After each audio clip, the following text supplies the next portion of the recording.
Darfour, enquête sur un massacre. Dans la région du Darfour occidental, des milliers de civils ont été massacrés depuis que la guerre a éclaté au Soudan, le 15 avril 2023. Si à Khartoum, la capitale, le conflit est une lutte de pouvoir entre deux généraux, les choses sont différentes dans l'ouest du pays.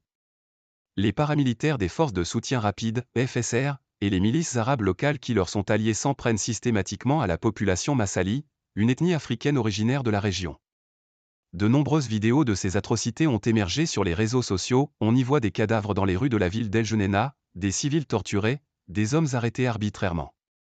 17h08. Scrutin à un tour, opposition fragmentée, M23. Les enjeux de la présidentielle en RD Congo. La République démocratique du Congo se prépare à des élections générales cruciales le 20 décembre.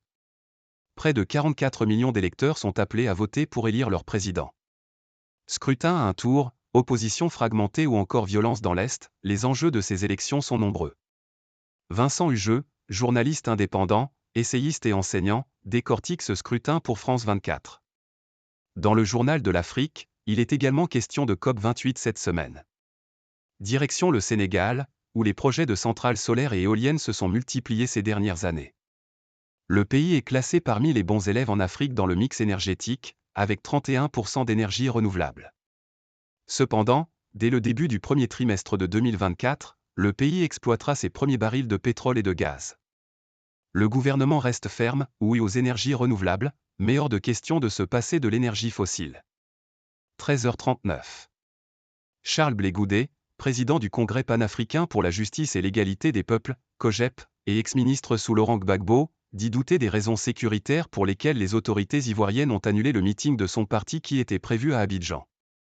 Il estime qu'il ne faut pas crisper la situation inutilement et faire peur aux Ivoiriens. Au sujet de l'éventuel retour de Guillaume Soro en Côte d'Ivoire, il espère que cela puisse se régler par la voie du dialogue. 11h32. VIH, au Kenya, les travailleurs du sexe moins exposés grâce aux traitements préventifs gratuits. Chaque année, le 1er décembre marque la journée mondiale de lutte contre le sida. Au Kenya, des traitements préventifs contre le VIH sont accessibles gratuitement depuis 2017. Une politique qui contribue à la baisse des nouvelles infections, notamment chez les travailleurs et travailleuses du sexe, particulièrement à risque de contracter le virus.